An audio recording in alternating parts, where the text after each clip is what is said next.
Sahabat Oase Rohani Katolik yang terkasih, salam damai sejahtera. Semoga damai dan sukacita Paskah masih selalu memberikan semangat dan harapan untuk kita dan keluarga. Hari ini senang sekali kita dapat berjumpa kembali dalam program Oase Rohani Katolik pada hari ini, hari Minggu Paskah kedua. Bersama saya, Giovanna Sagita dan Romo yang menjadi narasumber kita hari ini, Romo Bernard Rahadian PR. Mari kita sapa Romo terlebih dahulu. Romo Bernard, apa kabar Romo? Selamat Paskah semuanya, Ibu Gio, pemirsa semua, pendengar semua. Kabar baik di sini. Terima kasih. Puji Tuhan Romo, baik selalu keadaannya Romo ya. Semoga selalu lancar dan semangat dalam setiap karya Romo. Terima kasih Romo sudah hadir untuk menyapa kita semua para pecinta ORK. Baiklah, sahabat Oase Rohani Katolik yang terkasih, sebelum memulai permenungan iman kita hari ini, marilah kita menyiapkan hati untuk mohon terang Roh Kudus melalui doa pembuka yang akan dipimpin oleh Romo. Marilah berdoa dalam nama Bapa dan Putra dan Roh Kudus. Amin. Allah Bapa Maha Rahim, kami mengucap syukur kepadamu karena dalam kesempatan ini kami tetap kau perkenankan berhimpun dalam namamu. Dari tempat kami masing-masing, kami akan mencoba merenungkan kehidupan kami yang seturut dengan sabdamu. Semoga Engkau menerangi budi dan hati kami, sehingga kami dapat merenungkan sabdamu dengan baik dan menemukan inspirasi yang menggerakkan hidup kami semakin serupa dengan Engkau. Kami percaya ini semua akan terjadi karena Engkaulah Sang Kasih kini dan sepanjang masa. Amin. Dalam nama Bapa dan Putra dan Roh Kudus. Amin. Terima kasih Romo sudah memimpin doa pembuka untuk kita semua. Ya, baiklah, sahabat Oase Rohani Katolik, bacaan liturgi kita hari ini akan diambil dari Kisah Para Rasul, kemudian dari surat Rasul Paulus yang pertama kepada Yohanes, dan bacaan Injil dari Injil Yohanes. Baik, marilah kita mulai Oase Rohani Katolik kita hari ini. Bacaan pertama. Adapun kumpulan orang yang telah percaya itu, mereka sehati dan sejiwa, dan tidak seorang pun yang berkata bahwa sesuatu dari kepunyaannya adalah miliknya sendiri, tetapi segala sesuatu adalah kepunyaan mereka bersama. Dan dengan kuasa yang besar, rasul-rasul memberi kesaksian tentang kebangkitan Tuhan Yesus, dan mereka semua hidup dalam kasih karunia yang melimpah-limpah. Sebab tidak ada seorang pun yang berkekurangan di antara mereka, karena semua orang yang mempunyai tanah atau rumah menjual kepunyaannya itu, dan hasil penjualan itu mereka bawa. Dan mereka letakkan di depan kaki rasul-rasul. Lalu dibagi-bagikan kepada setiap orang sesuai dengan keperluannya. Demikianlah sabda Tuhan. Syukur kepada Allah. Setelah mendengarkan bacaan pertama, marilah kita menanggapinya dengan Mazmur tanggapan. Bersyukurlah kepada Tuhan sebab Ia baik. Bersyukurlah kepada Tuhan sebab Ia baik. Biarlah Israel berkata bahwasanya untuk selama-lamanya kasih setianya. Biarlah kaum Harun berkata bahwasanya untuk selama-lamanya kasih setianya. Biarlah orang yang takut akan Tuhan berkata bahwasanya untuk selama-lamanya kasih setianya. Bersyukurlah kepada Tuhan sebab Ia baik. Tangan kanan Tuhan berkuasa meninggikan. Tangan kanan Tuhan melakukan keperkasaan. Aku tidak akan mati, tetapi hidup, dan aku akan menceritakan perbuatan-perbuatan Tuhan. Tuhan telah menghajar aku dengan keras, tetapi Ia tidak menyerahkan aku kepada maut. Bersyukurlah kepada Tuhan sebab Ia baik. Batu yang dibuang oleh tukang-tukang bangunan telah menjadi batu penjuru. Hal itu terjadi dari pihak Tuhan, suatu perbuatan ajaib di mata kita. Inilah hari yang dijadikan Tuhan, marilah kita bersorak-sorak dan bersukacita karenanya. Bersyukurlah kepada Tuhan sebab Ia baik. Bacaan kedua. Bacaan diambil dari surat pertama Rasul Yohanes. Setiap orang yang percaya bahwa Yesus adalah Kristus, lahir dari Allah, dan setiap orang yang mengasihi Dia yang melahirkan, mengasihi juga Dia yang lahir daripadanya. Inilah tandanya bahwa kita mengasihi anak-anak Allah, yaitu apabila kita mengasihi Allah serta melakukan perintah-perintahnya. Sebab inilah kasih kepada Allah, yaitu bahwa kita menuruti perintah-perintahnya. Perintah-perintahnya itu tidak berat, sebab semua yang lahir dari Allah mengalahkan dunia. Dan inilah kemenangan yang mengalahkan dunia, iman kita. Siapakah yang mengalahkan dunia selain daripada Dia yang percaya bahwa Yesus adalah Anak Allah? Inilah Dia yang telah datang dengan air dan darah, yaitu Yesus Kristus. Bukan saja dengan air, tetapi dengan air dan dengan darah. Dan Rohlah yang memberi kesaksian, karena Roh adalah kebenaran. Demikianlah sabda Tuhan. Syukur kepada Allah. Haleluya, haleluya, haleluya. Karena telah melihat aku, Thomas, maka engkau percaya. Berbahagialah mereka yang tidak melihat namun percaya. Haleluya, haleluya, haleluya. Tuhan bersamamu. Dan bersama rohmu. Inilah Injil suci menurut Yohanes. Dimuliakanlah Tuhan. Setelah Yesus wafat di salib, pada malam pertama sesudah Sabat, berkumpullah murid-murid Yesus di suatu tempat dengan pintu-pintu yang terkunci, karena mereka takut kepada orang-orang Yahudi. Pada waktu itu, datanglah Yesus berdiri di tengah-tengah mereka dan berkata, "Damai sejahtera bagi kamu." Sesudah berkata demikian, Yesus menunjukkan tangan dan lambungnya kepada mereka.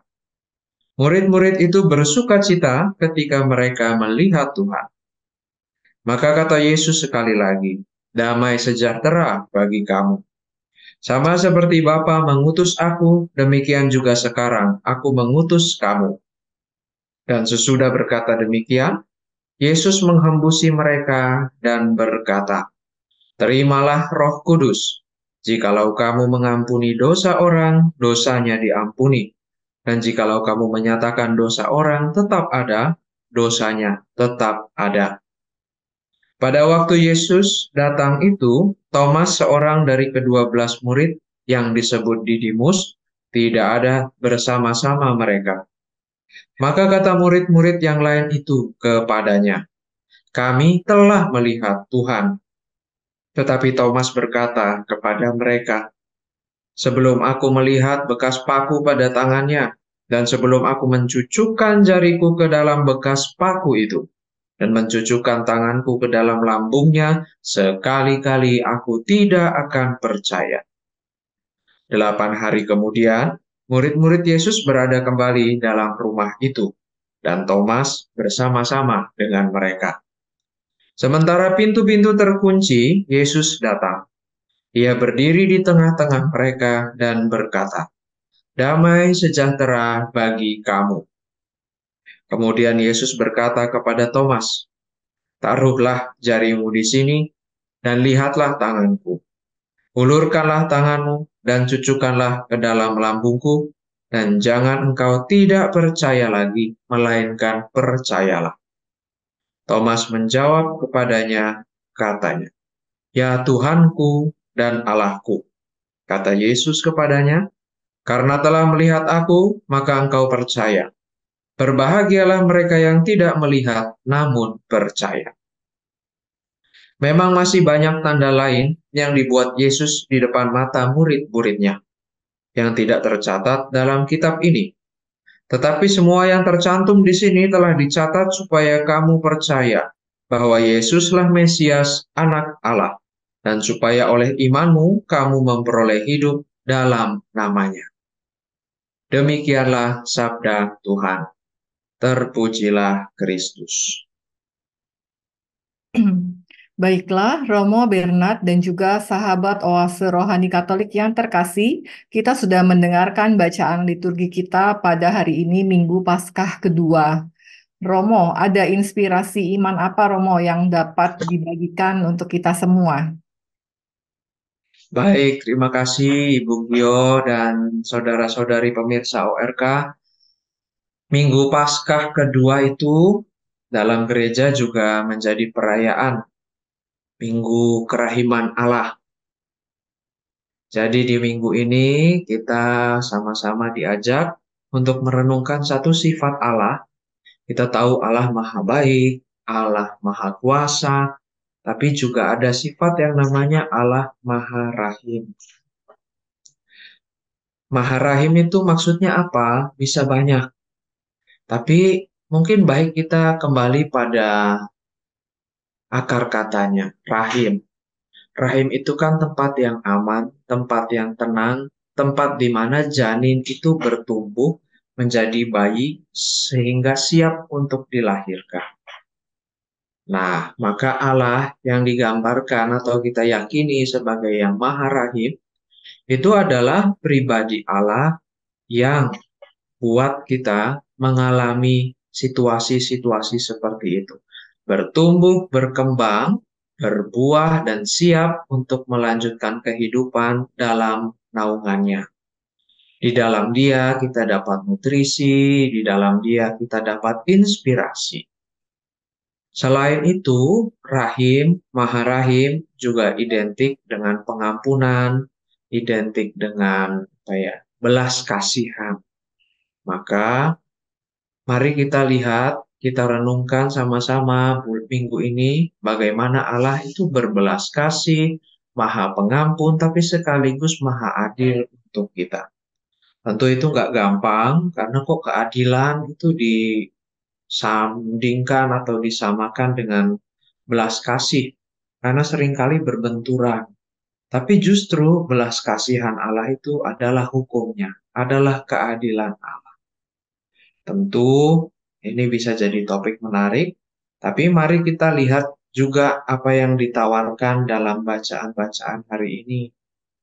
Saya itu terkesan dengan bacaan pertama, terutama karena ini bicara tentang gaya hidup jemaat perdana. Dalam gaya hidup jemaat perdana ini, mereka itu kalau kisah ini diteruskan, atau di beberapa bagian yang lain dikatakan sebenarnya orang-orang yang mengikuti Yesus, jemaat perdana, gereja perdana itu disukai banyak orang. Kenapa? Karena mereka hidup rukun. Di sini juga dikatakan mereka berkumpul sehati dan sejiwa. Mereka saling berbagi, mendengarkan pengajaran para rasul. Nanti di bagian lain diceritakan bagaimana mereka saling berdoa di rumah-rumah, tolong-menolong, dan di sini juga dikatakan menjual apa yang mereka punya untuk dibagikan sama-sama.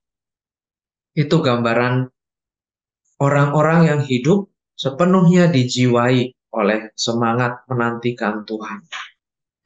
Kita tahu bahwa di masa-masa awal gereja ini ada keyakinan bahwa Yesus yang naik ke surga itu pasti akan segera turun lagi.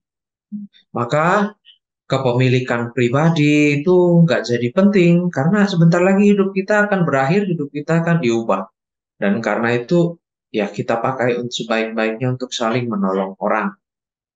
Tapi ternyata kan Yesus nggak datang-datang gitu ya. Dan refleksi mereka berkembang. Gaya hidup jemaat perdana ini kemudian juga menjadi pola dari ibadah kita. Dalam perayaan Ekaristi misalkan, ada kolekte. Dalam gereja kita ada seksi PSE. Itu semua adalah bentuk-bentuk untuk melanjutkan apa yang sudah dilakukan jemaat perdana.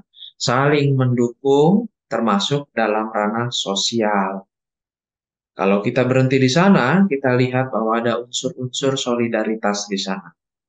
Kalau Keuskupan Agung Jakarta tahun ini mengangkat solidaritas dan subsidiaritas, nah ini inspirasinya jelas setelah Yesus dan para murid jemaat perdana. Mereka hidup tolong-menolong, bahu-membahu, saling mendukung. Yang punya lebih memberi, yang punya kurang memberikan apa yang ada pada mereka. Tidak harus harta, tapi juga tenaga dan lain sebagainya. Itu dari bacaan pertama, jemaat perdana. Dan saya yakin sumber dari semangat ini itu tidak lain dan tidak bukan adalah iman akan Allah yang Maha Rahim tadi. Saya yakin begitu, kenapa? Karena di bacaan kedua dari surat Yohanes yang pertama tadi, disampaikan bahwa kekuatan kita yang mengalahkan dunia itu ya iman kita. Dunia kita, logikanya itu hukum rimba misalkan. Yang kuat yang menang, yang lemah tersisih. Siapa cepat, dia dapat. Pokoknya begitu. Untung rugi. Tapi karena iman, kita bisa mengalahkan dunia. Kita bisa bersolidaritas. Kita bisa berbelas kasih pada orang lain. Itu salah satu bentuk bahwa kita menang terhadap logika dunia.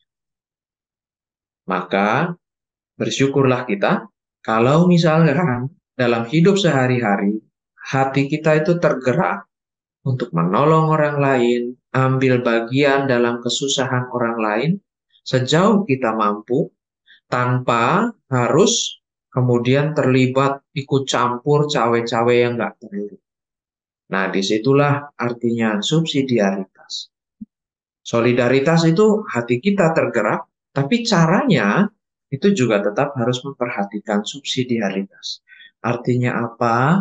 Ketika kita menolong sesuatu, menolong seseorang, maksud saya, nggak dengan gampangnya kita ambil alih segala sesuatu, tapi memberdayakan mereka sehingga sama-sama bisa jalan dan menyelesaikan masalah.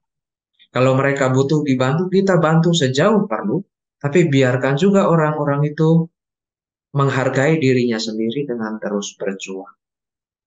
Saya rasa itu dulu Mbak Gio, Bu Gio, kalau misalkan ada tanggapan, silahkan. Iya, baik. Terima kasih Romo Bernard. Ya, Romo, ini dari bacaan pertama dan kedua kan kurang lebih seperti ada kaitannya ya, Romo ya. Mm-mm. Di bacaan kedua itu ada disebutkan bahwa perintah menaati perintah Allah itu tidak terasa berat bagi orang yang percaya, begitu Romo. Mm-mm. Dan juga tadi Iya. Romo terus menjelaskan teladan jemaat pertama itu mereka itu eh, saling berbagi segala sesuatu yang mereka miliki, menjual semua yang mereka punya. Itu kan sebenarnya kayak terdengar agak ekstrim begitu ya Romo ya. Iya. Mau menyeimbangkan dengan kebutuhan duniawinya juga Romo. Ya, tentu selama kita punya badan, selama kita ini hidup di dunia terikat ruang dan waktu, terikat sistem pasar, politik dunia, yang namanya kebutuhan pribadi, nabung, kebutuhan-kebutuhan duniawi kan tetap perlu ya. Dan kalau tadi dikatakan perintah-perintah Tuhan itu tidak berat, dalam kenyataannya sebenarnya kita kadang merasa berat ya, Bu Gio Iya, ya. iya, banyak Nah, yang di luar logika gitu kadang Romo. betul. Dan sebagai orang Katolik kan kita sadar juga bahwa sebelum ada kebangkitan ada salib. Jadi sebenarnya salib kan nggak gampang.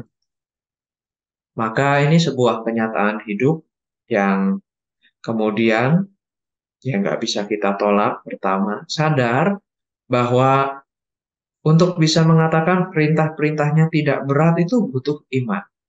Maka mari kita lihat sejauh mana iman kita cukup terpelihara. Sejauh mana kita bisa melihat penyelenggaraan dan penyertaan Tuhan pada kita tiap-tiap hari. Kalau kita melihatnya sebagai sebuah perintah-perintah yang berat, harus melakukan hal-hal yang besar, ya tentu akan sulit ditanggung. Tapi kalau kita bisa bersyukur atas berkat kita tiap-tiap hari, meskipun kecil-kecil berkatnya, saya itu punya keyakinan, tantangan kita nggak akan tambah gampang, tapi kita tambah kuat. Kenapa? Karena kita bisa melihat bahwa Tuhan hadir dalam hidup. Yang sulit itu adalah ketika kita dalam situasi yang tidak mudah, lalu orang masih tetap mengatakan, kamu mestinya bersyukur, kamu nggak lebih menderita dari orang lain, dan lain sebagainya. Dalam hal ini saya mau mengatakan, kayaknya nggak sehat juga kalau kita menyangkal bahwa kita sedang kesulitan. Perlu kita sadari bahwa kita sedang menghadapi tantangan dalam macam-macam hal, kita mengalami keterbatasan, kesulitan, dan lain sebagainya. Tapi bersyukur juga tetap perlu, karena dengan begitu kita menjaga diri kita tetap waras, tidak putus asa, dan ketika bersyukur itu terus diperjuangkan, saya yakin seperti yang tadi saya katakan, mungkin tantangannya tetap sama, tapi kita tambah kuat. Kita tambah bisa melihat ada jalan-jalan lain yang bisa disampaikan, yang ditunjukkan oleh Tuhan, supaya kita bisa menemukan titik terang. Begitu, Ibu Gio. Iya, Romo Bernard. Jadi seperti Romo tadi sampaikan, kuncinya itu bersyukur dulu ya, Romo ya.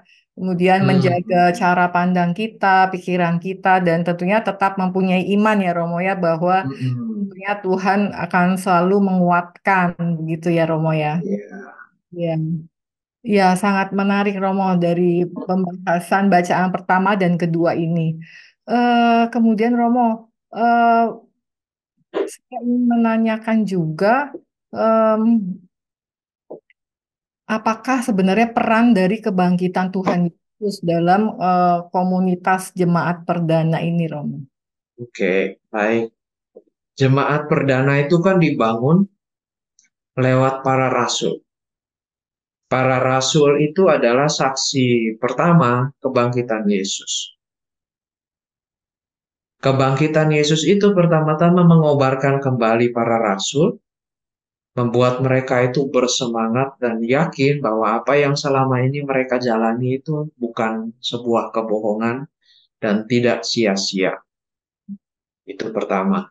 Lalu juga kan sempat dicatat dalam Injil, bukan Injil Yohanes sepertinya, tapi Injil Sinoptik yang lain, bahwa Yesus itu tidak hanya menampakkan diri pada, oh di kisah para rasul, seingat saya juga ada kemunculan keterangan ini, bahwa dia, Yesus maksud saya, itu menampakkan diri bukan cuma pada para rasul, tapi tiba-tiba muncul pada pribadi-pribadi tertentu.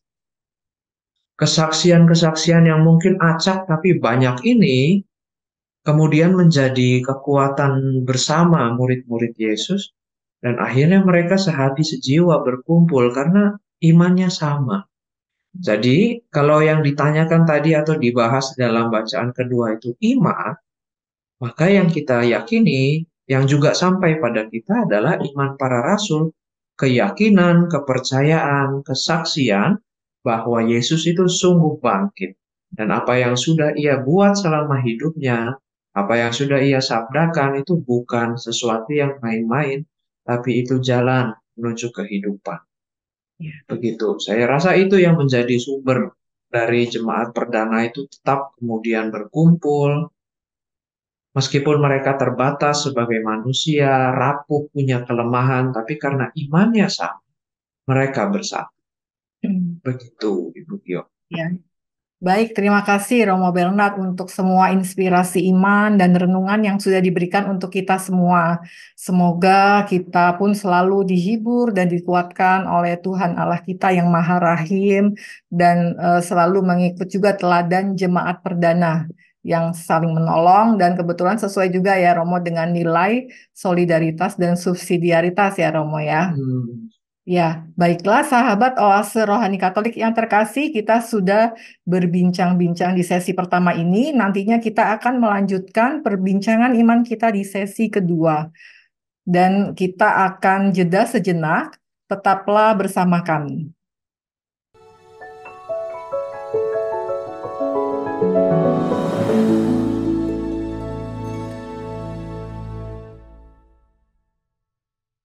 Sahabat Oase Rohani Katolik yang terkasih, marilah kita lanjutkan permenungan iman kita pada sesi kedua, masih bersama Romo, Bernard Rahadian PR, dan saya Giovanna Sagita.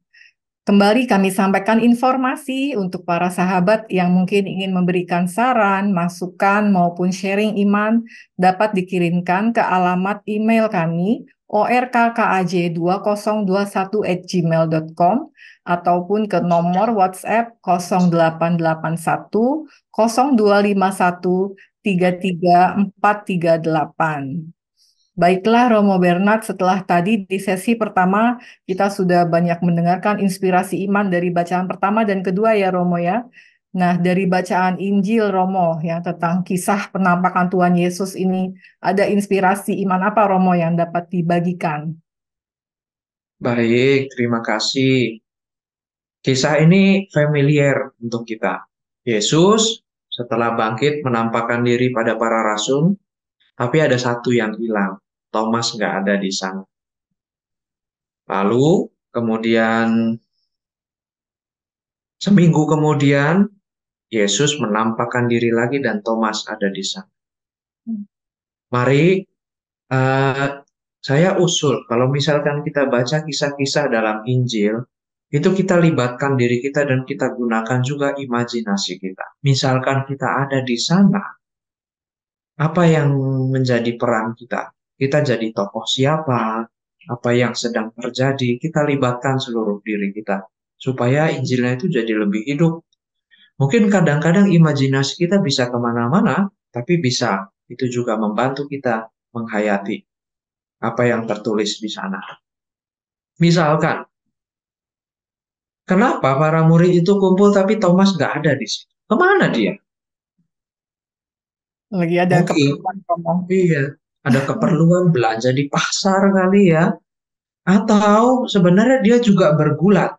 Karena sebenarnya dia itu selama ikut dengan Yesus, dia betul mencintai Yesus, tapi juga seringkali bertanya macam-macam hal, ragu-ragu, skeptis, sehingga dia ini sebenarnya punya bakat kritis ya, bakat pinter gitu.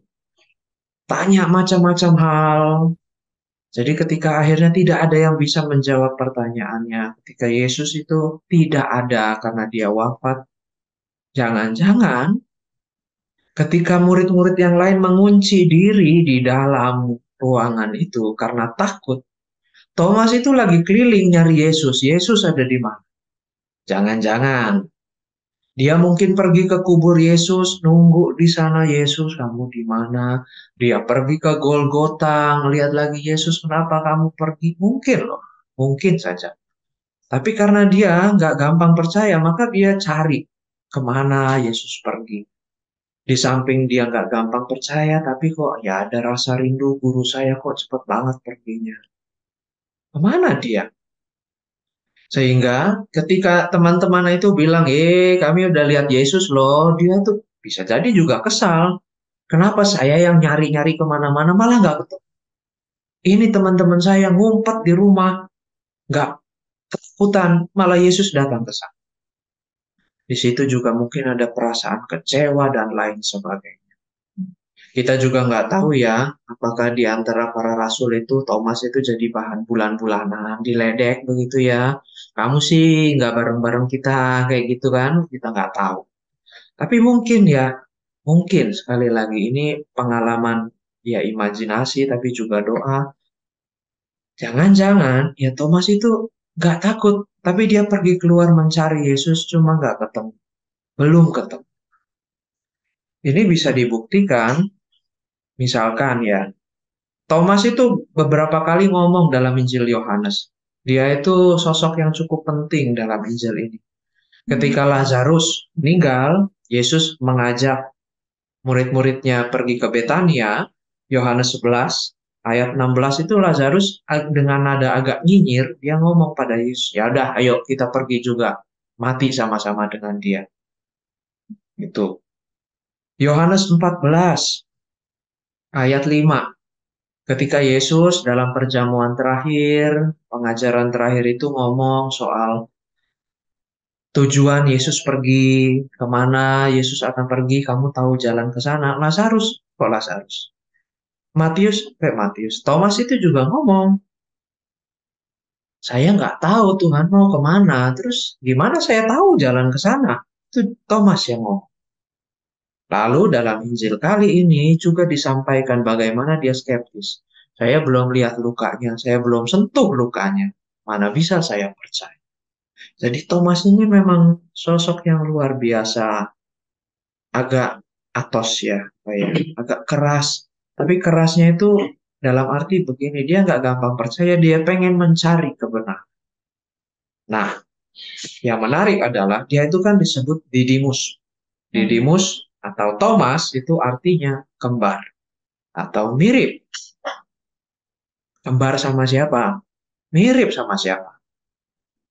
Secara tertulis kita nggak bisa temukan kembarannya dia siapa.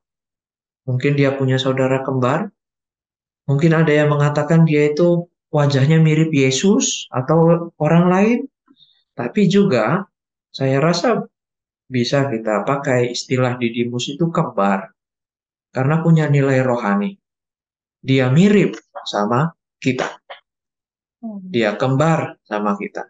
Dalam arti apa? Dalam arti bergulat untuk percaya bahwa Yesus bangkit, bergulat untuk percaya tanpa melihat, bergulat percaya tanpa ada bukti.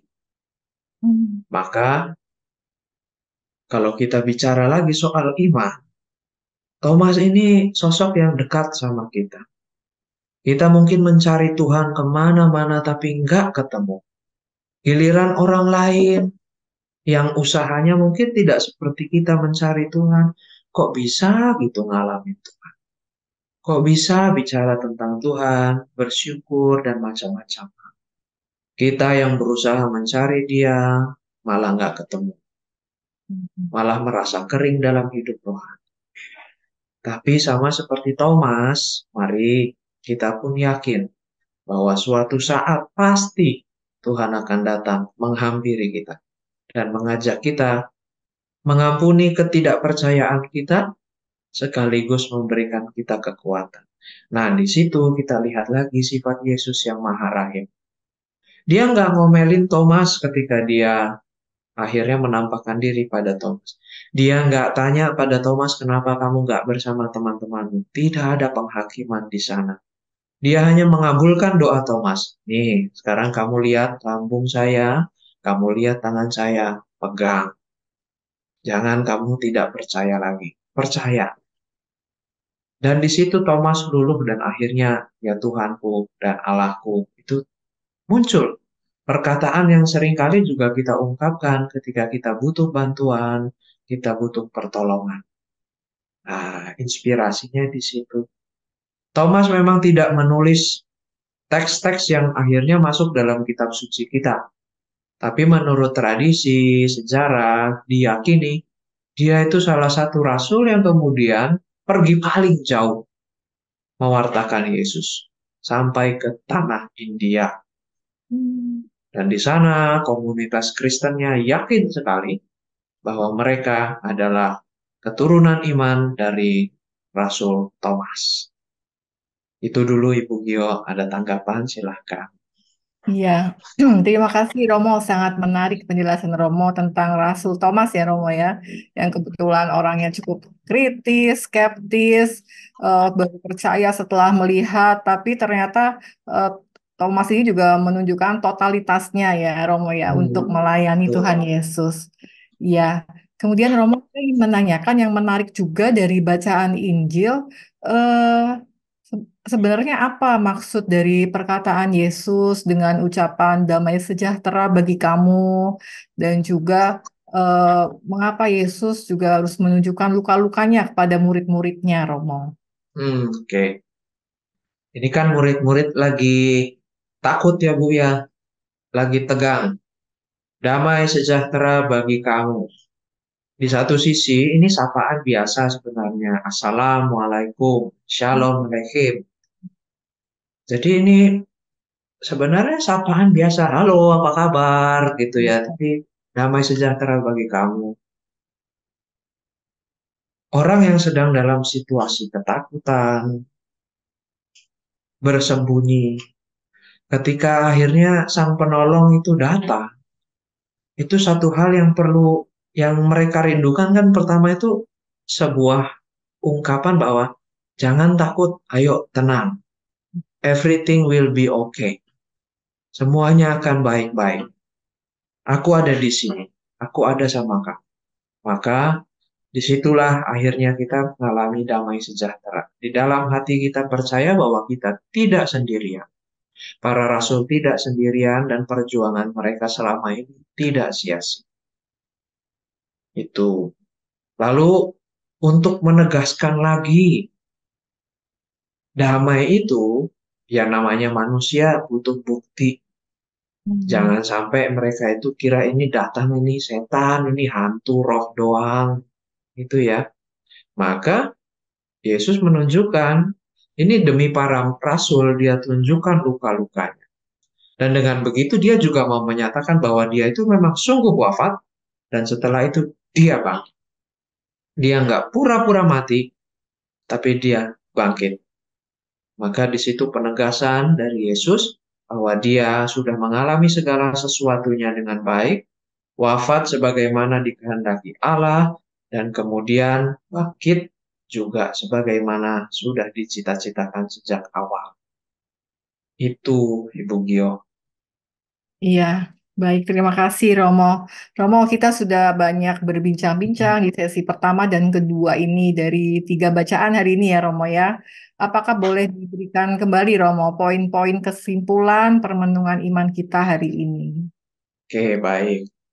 Saudari-saudara, pemirsa semua, dari sharing dan renungan yang sama-sama kita dengarkan, kita bagikan, minggu ini kita itu diajak untuk lihat kembali bagaimana kita beriman dan untuk melihat bagaimana kita beriman, kita bisa bercermin. Pertama dari jemaat perdana, iman itu berbuah dalam kehidupan sehari-hari. Gak cuma berhenti dalam kesalehan, doa-doa gitu. Itu penting, tapi juga yang penting adalah doa itu berbuah dalam tindakan nyata. Doa itu membuat kita semakin peka dan tergerak untuk menolong orang lain, membuat dunia ini menjadi lebih baik. Kenapa? Karena kita percaya iman itu bukan sekedar keyakinan, tapi daya dorong untuk kita. Atau kita juga bisa belajar dari Thomas serta para murid yang lain. Ada yang ketakutan, menutup diri, tapi juga ada model-model murid yang ketika akhirnya gelisah, resah, sungguh mencari Tuhan kemanapun, meskipun tidak segera menemukan hasil. Tapi yakinlah seperti yang disampaikan Rasul Yohanes dalam suratnya tadi, iman kita itu mengalahkan dunia. Rumusan tadi dalam surat Yohanes itu juga dipakai di akhir pembaruan janji baptis kita ketika malam Paskah kemarin. Iman kita mengalahkan dunia. Caranya bagaimana? Bisa macam-macam. Dan yang namanya iman itu artinya ada campur tangan Tuhan. Kalau kita mengandalkan diri sendiri, gampang sekali kita kalah. Gampang sekali kita tidak percaya. Mencari bukti terus-menerus. Tapi kalau kita punya iman, yakin, percaya bahwa nanti akan ada damai sejahtera dan kita berbahagia meskipun tidak melihat karena percaya. Itu Ibu Gio. Iya, baik. Terima kasih, Romo Bernard, untuk poin-poin kesimpulannya buat kita semua. Semoga kita pun ya Romo ya, iman kita pun juga memiliki daya dorong ya Romo ya, bisa Hmm, mengalahkan setiap kelemahan kita dan juga tadi Romo menegaskan juga kita supaya ingat terus dengan sabda Yesus yang berbahagialah kita yang beriman meskipun kita tidak melihat ya Romo ya. Ya, baiklah sahabat Oase Rohani Katolik yang terkasih, kita akan menutup Oase Rohani Katolik kita hari ini dengan doa penutup dan berkat dari Romo. Silakan, Romo. marilah berdoa dalam nama Bapa dan Putra dan Roh Kudus. Amin. Bapa yang Maha Rahim, kembali kami bersyukur kepadamu karena pada kesempatan ini kami boleh sama-sama merenungkan sabdamu. Semoga ada inspirasi yang dapat kami tangkap dan menggerakkan kami untuk tumbuh dalam hidup rohani kami masing-masing. Bapa, semoga iman kami bisa bertumbuh semakin kuat karena kami pun terus mencari Engkau. Meskipun kami tidak melihat Engkau, tapi semoga kami bisa percaya dan yakin bahwa Engkau selalu hadir. Dan dengan begitu, pada akhirnya damai sejahtera-Mu dengan sendirinya datang dan tinggal di dalam diri kami. Berkatilah kami dalam kegiatan kami hari ini bersama orang-orang yang kami kasihi. Semoga hari ini pun kami mengalami kehadiran-Mu berlimpah berkat dan sukacita. Maka ya Bapa, kami mohon turunkanlah berkat-Mu berlimpah-limpah bagi kami semua yang berhimpun dalam nama-Mu, dalam nama Bapa dan Putra dan Roh Kudus. Amin. Sahabat Oase Rohani Katolik yang terkasih, terima kasih sudah setia bersama kami di permenungan iman kita hari ini. Kita akan berjumpa kembali di program Oase Rohani Katolik edisi berikutnya. Kami pamit undur diri, kami ucapkan selamat berakhir pekan. Tuhan Yesus memberkati.